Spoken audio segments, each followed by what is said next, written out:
Isoy! Ano? Brando! Anong balita? Pare, masama eh. Anong masama? Nagbalik na si Ninong. At paghahamon ng entrada, tinumba nga kagad si Kadyo eh. Hindi niya alam na tayo ang kalaban.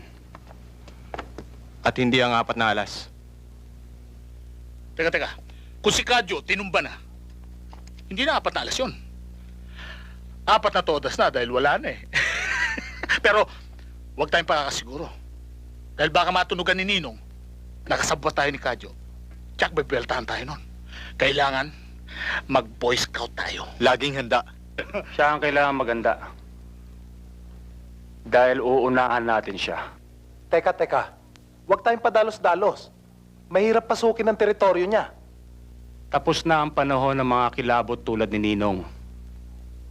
High-tech na ngayon. Pinaglipasan ang mga style nila. Panahon na ngayon ng mga grupong tulad natin.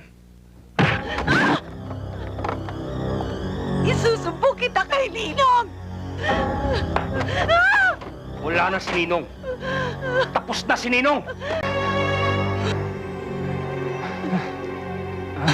Si Tisoy ang may kasalanan.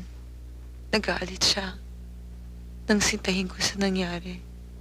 Kinatagol at Boying. Sila, Tisoy at Pepe, ang nagplano ng pagpatay sa kanila. Akong bahala sa kanila.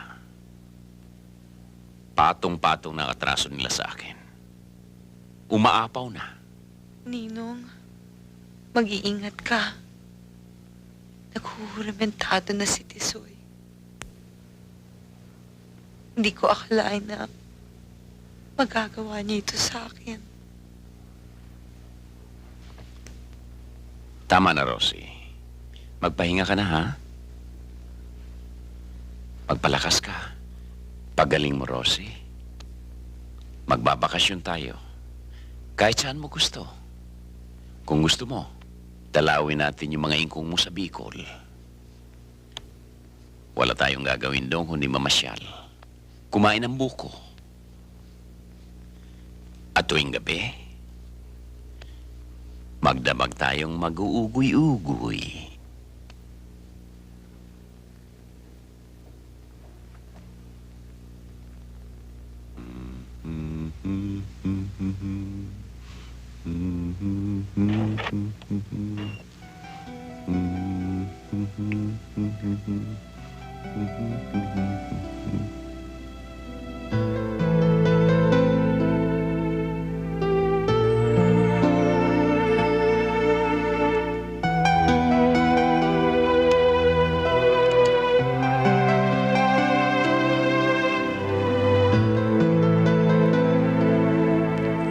Nagpapahinga na siya.